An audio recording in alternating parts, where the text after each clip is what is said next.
आपकी मुंसफी से संसद नहीं चलेगी। मेरे यहाँ बोलने का क्रम मैं तय करूंगा, इस तरह से नहीं चलेगी संसद। माननीय Amit Shah ji, I challenge you to have a debate on the 3 press conferences.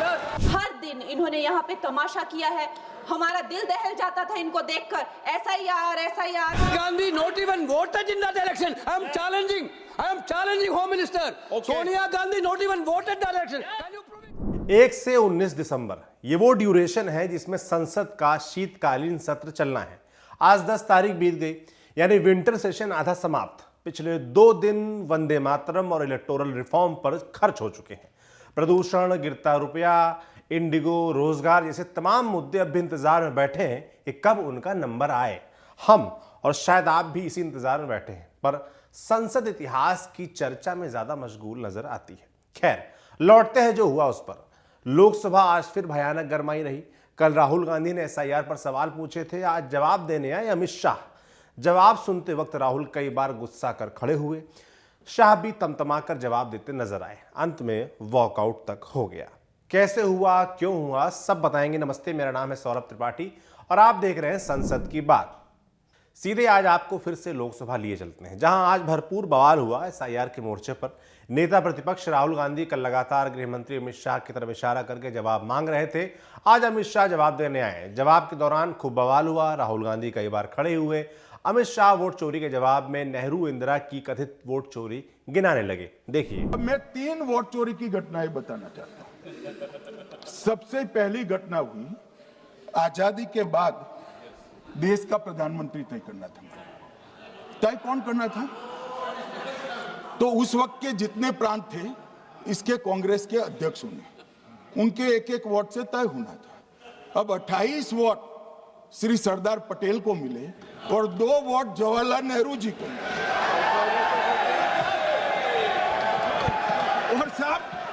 और साहब प्रधानमंत्री जवाहरलाल जी बने।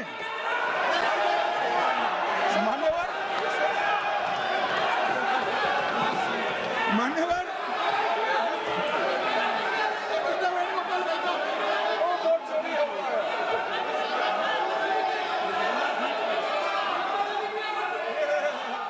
आगे अमित शाह ने राहुल गांधी पर बेबुनियादी प्रेस कॉन्फ्रेंस करने की बात कही तो राहुल खड़े होकर चेतावनी दे दिए। बोले, आप मेरी तीनों प्रेस कॉन्फ्रेंस पर डिबेट कर लें, मैं चैलेंज देता हूं। सुनिए। आगे पर भी मैं इस विषय को कहूंगा और ढेर सारे आरोपों के मेरे पास जवाब है। जो 3 प्रेस कॉन्फ्रेंस में, एक सादा प्रेस कॉन्फ्रेंस, एक एटम बम वाला प्रेस कॉन्फ्रेंस, एक परमाणु बम वाला, ये तीनों में क्या हुआ, इसके सारे जवाब मेरे पास है। मान्यवर, अब ये कहते हैं कि 2-2 जगह है, 2-2 जगह मतदाता है।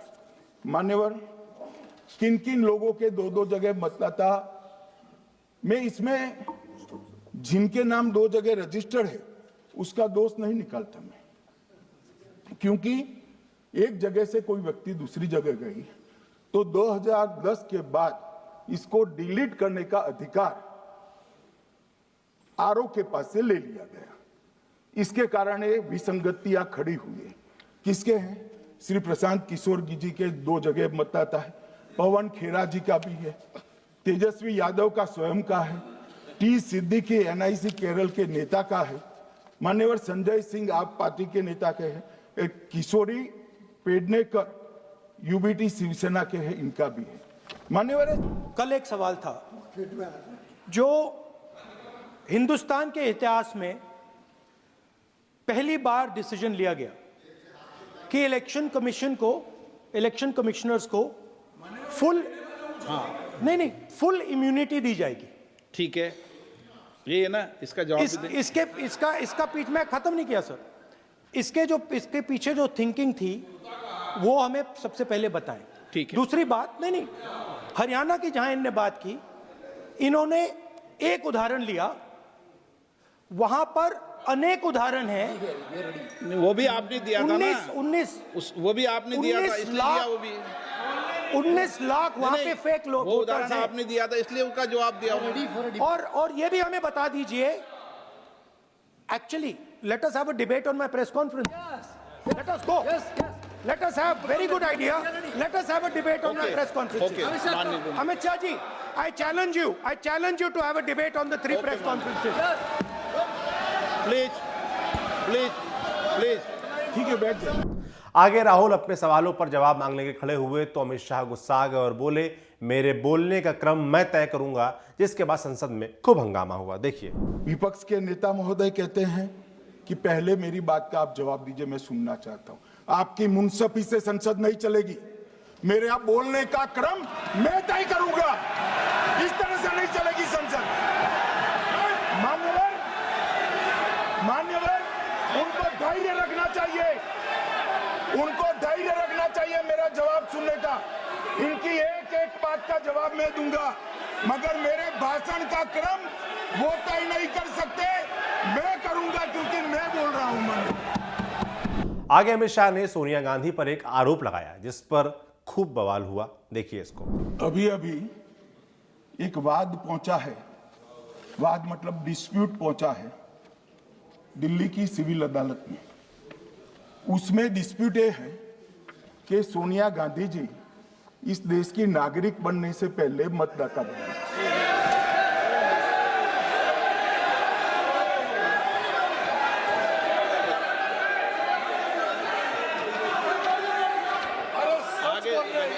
आगे सुनो, बोल क्या रहे, पूरी बात तो सुनो। मान्यवर,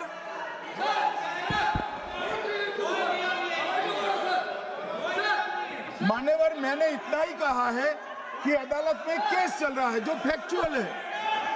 अब जवाब तो उनको अदालत में देना है, सोनिया जी ने यहां क्यों दे रहे? अदालत में जवाब देना है।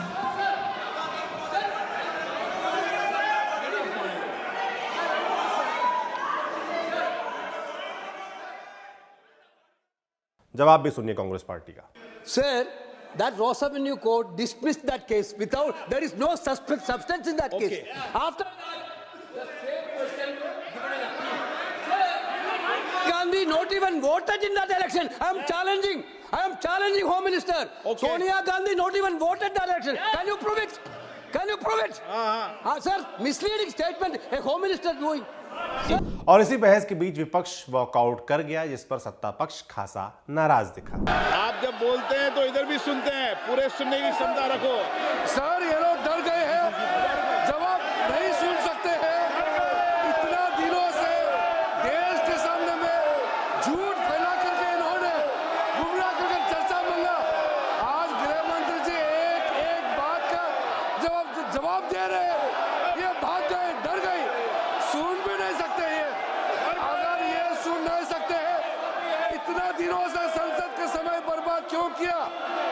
अगर सच्चाई नहीं सुन सकते तो इतना दिनों तक सड़कों पर संसद का समय लोगों को भ्रम फैला करके क्यों समय बर्बाद किया? ये दिखा रहे, हमको मालूम था ये भागने वाले हैं। इससे पहले एसआईआर पर बात करते हुए कांग्रेस सांसद केसी वेणुगोपाल ने चुनाव आयोग को घेरा। कहा कि वोट चोरी जैसे देश विरोधी काम को रोकने की बजाय चुनाव आयोग इसको एनेबल कर रहा है। और उन्होंने क्या कहा, सुनिए। Anti-national act. Unfortunately, instead of preventing this anti-national act, our election commission has been enabling it. Sir, I'm bringing it to your notice before the general election 2024. Sir, our party, Indian National Congress Party, having much resources in our kitty. We are a poor party, sir, in this country, not like BJP.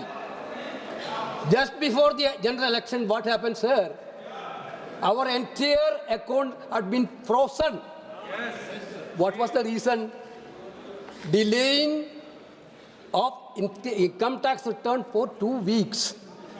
Can you imagine in a democratic world, a political party's account had been frozen due to the delaying of 2-week income tax return?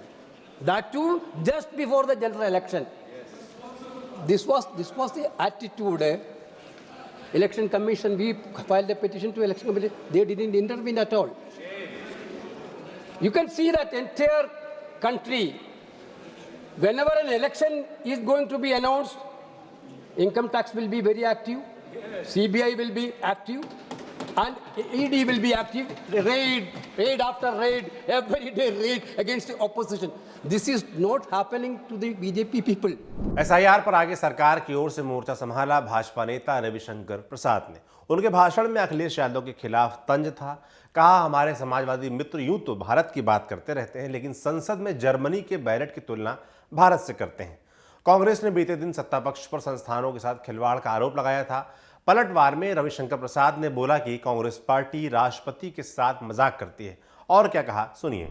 मैं कल राहुल गांधी को सुन रहा था और आज वेणुगोपाल जी को भी सुना। इंस्टीट्यूशंस को कॉम्प्रोमाइज करते हैं, हम बाकी करते हैं। तो आज थोड़ा मैं कहानी खोलना चाहता हूं इस डिबेट में सर, और मैं बहुत विनम्रता से कह रहा हूं, मुझे अनुमति दीजिए। राष्ट्रपति के साथ मजाक किसने किया था? फखरुद्दीन अली अहमद को बिना कैबिनेट के अप्रूवल के इमरजेंसी का प्रस्ताव दस्तखत करने पर मजबूर होना पड़ा। अब तो राष्ट्रपति के साथ कांग्रेस। अब सर जरा मुझे ये बताइए, सुप्रीम कोर्ट के 3 जजेस को सुपरसीड किसने किया था? इन्होंने किया था। और सर HR खन्ना इमरजेंसी में उन्होंने डिसेंट दिया था कि इमरजेंसी में भी भारत के नागरिकों के संवैधानिक अधिकार को कॉम्प्रोमाइज नहीं करेंगे। सर ये बात करते हैं हम पर। HR खन्ना को इन्होंने 1 महीना के लिए भी भारत का चीफ जस्टिस नहीं बनने दिया क्योंकि उसने नागरिकों के अधिकार की बात की थी। हमको आप कहते हैं हम संस्थाओं का सम्मान नहीं करते। तृणमूल कांग्रेस की ओर से शताब्दी रॉय ने कहा कि SIR यानी कि शर शब्द रिस्पेक्टेबल है, जिससे सत्ता के लोगों ने डराने वाला गब्बर सिंह बना दिया। सुनिए। SIR जो है, ये जो सर वर्ड है, ये रेस्पेक्टेड है, लेकिन ये इन लोगों ने SIR सर को डराने वाला गब्बर सिंह बना दिया। अब we all support clean electoral rolls, but SIR totally politically motivated. आप बताइए SIR का मोटिवेशन क्या है, इंटेंशन क्या है? इलेक्टोरल रिफॉर्म्स पर बोलते हुए सपा सांसद डिंपल यादव ने भी कई सवाल पूछे। बिहार के 80 लाख वोटर सिविल ड्रेस में वोट चोरी करती पुलिस जैसे कई आरोपों के साथ डिंपल ने क्या कहा, सुनिए। हाल में देखने को मिला है कि ये चुनाव आयोग पूरी तरह सरकार के इशारे में काम कर रहा है, या यूं कहें कि पूरी तरह समर्पित होकर सरकार के लिए काम कर रहा है। हमने उत्तर प्रदेश के उपचुनावों में देखा है कि किस तरह वोटों की धांधली हुई, कि किस तरह बीजेपी ने मनमानी करी और लगातार चुनाव आयोग को शिकायत करने के बावजूद भी चुनाव आयोग ने कोई भी एक्शन नहीं लिया। और इसी के साथ यह भी देखने को मिला कि पुलिस खुद सादे कपड़े पहनकर वोट डालती नजर आई बूथ के अंदर, लेकिन चुनाव आयोग ने कोई भी अधिकारियों के खिलाफ कार्रवाई नहीं करी। सीसी फुटेज की जब मांग करी गई चुनाव आयोग से, तो चुनाव आयोग ने सीसी फुटेज तो नहीं दिए। इसी के साथ एक ऐसा कानून लेके आई है जहां पे कहा गया है कि 45 दिन के अंदर सीसी फुटेज हटा दिए जाएंगे। चुनाव आयोग पूरी तरह से पूर्ण तरीके से पक्षपाती स्वरूप में नजर आ रहा है। और ये हम इसलिए भी कहना चाहेंगे कि चुनाव आयोग का जो ये स्वरूप बदला है वह इसीलिए बदला है जब से चीफ जस्टिस ऑफ इंडिया को हटाकर यूनियन मिनिस्टर को अपॉइंटमेंट ऑफ इलेक्शन कमीशन में लगाया गया है। तो कहीं ना कहीं जो बिल पास हुआ दिसंबर 2023 में, जहां पे absolute legal immunity for any action by the election commission, इसके साथ साथ protection from accountability and scrutiny, जो इस तरह का सुरक्षा कवच एक चुनाव आयोग को दिया गया, इस वजह से चुनाव आयोग पूर्ण तरीके से समर्पित होकर सरकार के लिए काम कर रहा है। इस बीच कंगना रनौत ने जो बात कही वो वायरल हो गई। संसद में कंगना ने कहा कि उन्हें डर लगता है, संसद में बीता 1 साल उनके लिए ट्रॉमेटिक रहा, कारण कि विपक्ष SIR जैसे विषयों पर बहस और हंगामा करता है। सुनिए। लेकिन पिछला ये 1 साल मेरे लिए खासकर विपक्ष से रिलेटेड जो है बहुत ही ज्यादा चिंताजनक रहा है, एक तरह से ट्रॉमेटिक मैं इसे कह सकती हूँ। हर दिन इन्होंने यहाँ पे तमाशा किया है, हमारा दिल दहल जाता था इनको देखकर। एसआईआर ये वेल में उतर जाते थे। यहाँ पर इन लोगों ने डराना, धमकाना, धक्का मुक्की, ऐसा कोई इन्होंने किसी तरह की कोई बदतमीजी नहीं है जो एक भी दिन इन्होंने संसद भवन चलने नहीं दिया। हम जनता के प्रतिनिधि हैं, हम यहाँ पर उनकी आवाज लेकर आते हैं, हम कुछ सीखने आते हैं, हम नए सांसद हैं। इन्होंने संसद अगर पिछले 2-3 दिन को छोड़ा जाए तो साल पर शायद ही थोड़ा चलने दिया है। एसआईआर कर करके इन्होंने यहाँ पे तमाशे किए, लेकिन अब जब इनको बोलने की बारी आई एसआईआर पे, तो अध्यक्ष महोदय जी, हम देख रहे हैं कि कल leader of opposition Rahul Gandhi ji ने, मुझे लगा क्या खुलासा होगा, हम भी बड़े उत्सुक थे, सारी साल हमने एक ही शब्द सुना है, अब ये क्या ग्रैंड रेवलेशन होगी।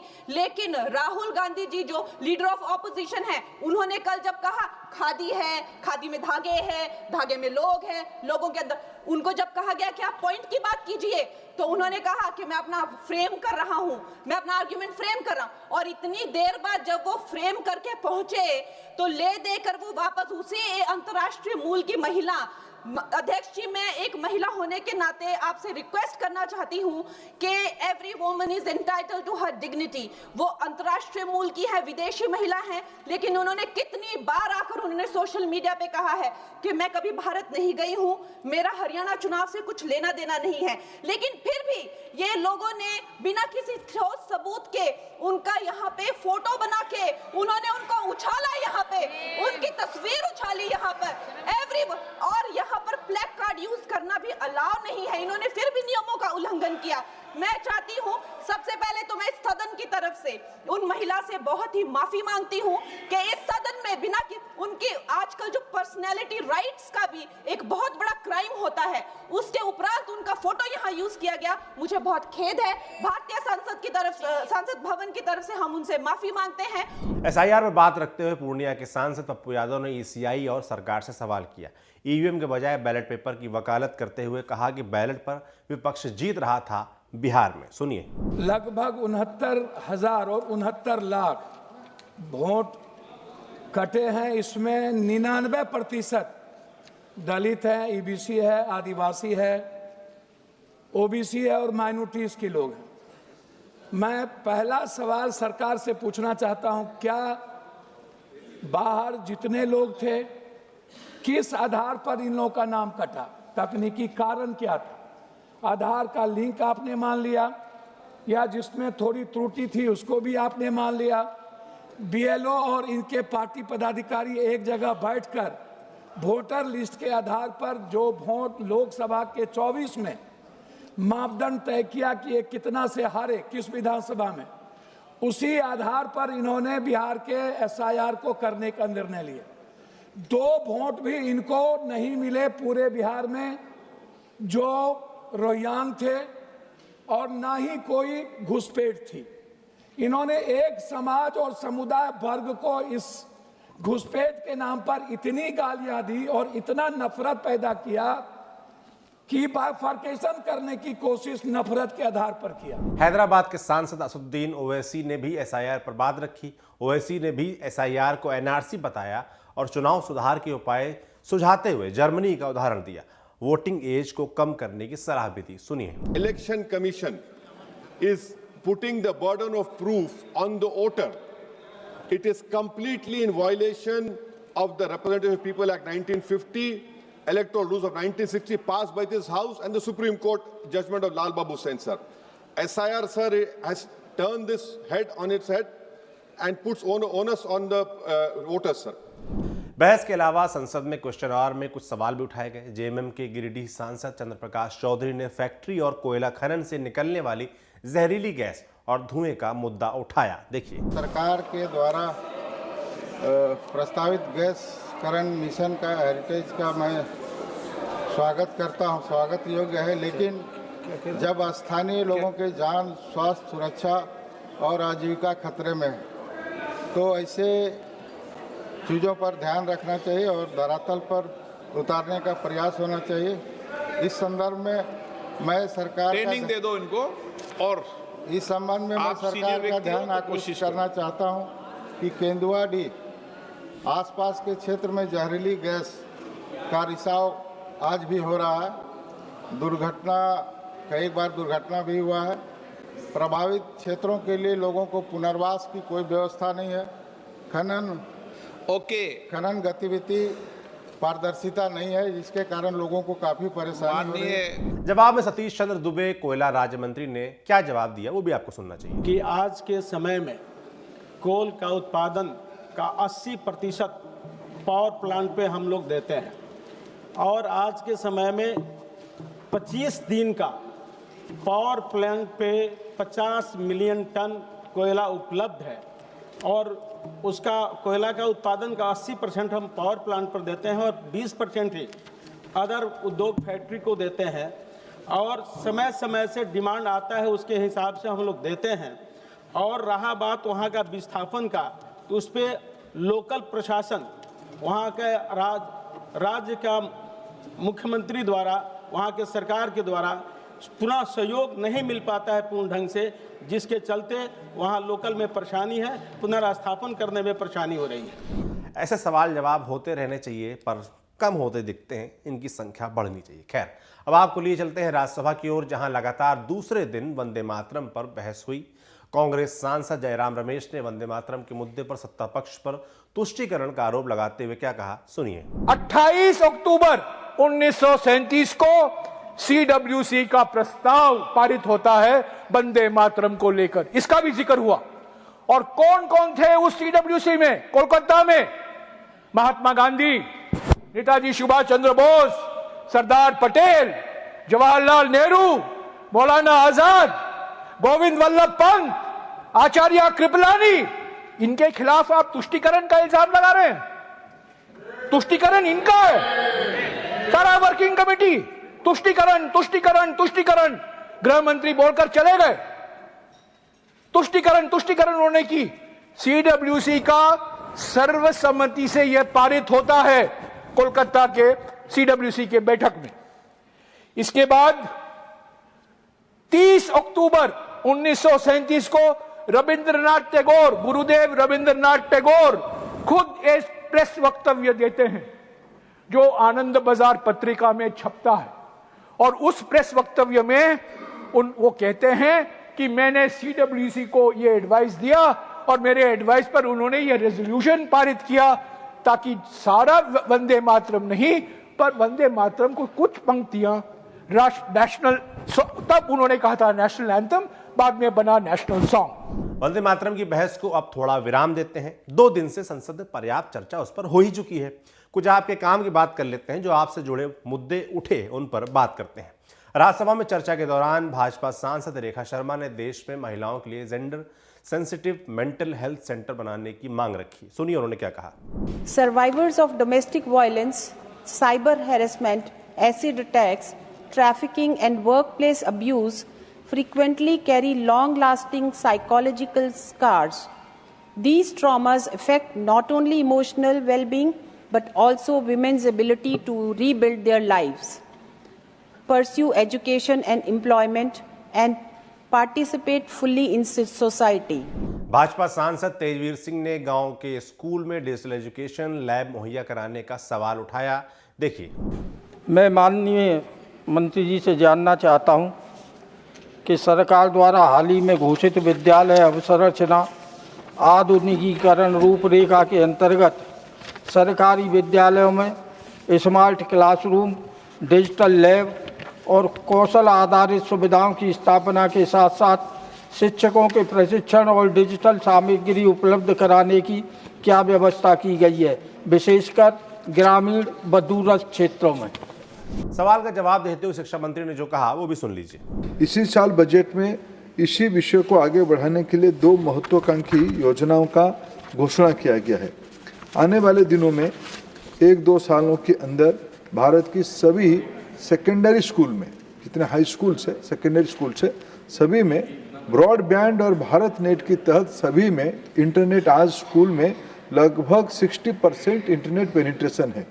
इसको कम से कम 9 to 12 के अंदर सभी स्कूलों में, सरकारी स्कूलों में ब्रॉडबैंड इंटरनेट की व्यवस्था करने की, बजटीय व्यवस्था करने की घोषणा इस बार बजट में किया गया है। राज्यसभा में मछुआरों की फाइनेंशियल सिक्योरिटी से भी जुड़ा सवाल उठा। बंगाल की सांसद डोला सेन ने ये सवाल किया था, देखिए। Whether the concerned ministry has any policy to protect the deep sea fishermen through any compensation and rehabilitation scheme, and whether the deep sea fishermen get the social security as per the law of the land and as per the constitution, and whether the concerned ministry has any policy to have the concerned state governments in confidence as per federalism, as per constitution. Thank you, sir. जवाब में पशुपालन मंत्री ललन सिंह ने क्या कहा, ये भी सुनिए। मैरीन ऑन इनलैंड जो फिश प्रोडक्शन था 2013-14 में मात्र 95.7 लाख टन था, जो 10 साल के बाद 23-24 में 197 लाख टन हो गया। 106.44% का ग्रोथ हुआ। और इससे जो फिशरमैन्स हैं उनकी इकोनॉमी भी बढ़ी, उनकी आमदनी बढ़ी। अगर प्रोडक्शन बढ़ता है तो उनकी आर्थिक आमदनी बढ़ती है। और ये हमने उतना ही नहीं, जो फिश प्रोडक्शन हुआ उसमें 2013-14 तक देश का मात्र 30,213 करोड़ रुपए का एक्सपोर्ट होता था, जो बढ़कर 23-24 में 62,408 करोड़ रुपए हो गया। उसका दोगुना से ज्यादा की बढ़ोतरी हुई। तो संसद में आज यही हुआ, आधा सत्र खत्म हो चुका है। आपका अब तक की कार्रवाई और उठाए गए सवालों पर, मुद्दों पर क्या सोचना है, हमें कमेंट बॉक्स में लिखकर जरूर बताएं। ये जानकारी जुटाने में मेरी मदद की थी हमारे साथी प्रत्युष रौनक ने, शूट किया है मोहित ने। देखते रहिए न्यूज़ बेंच।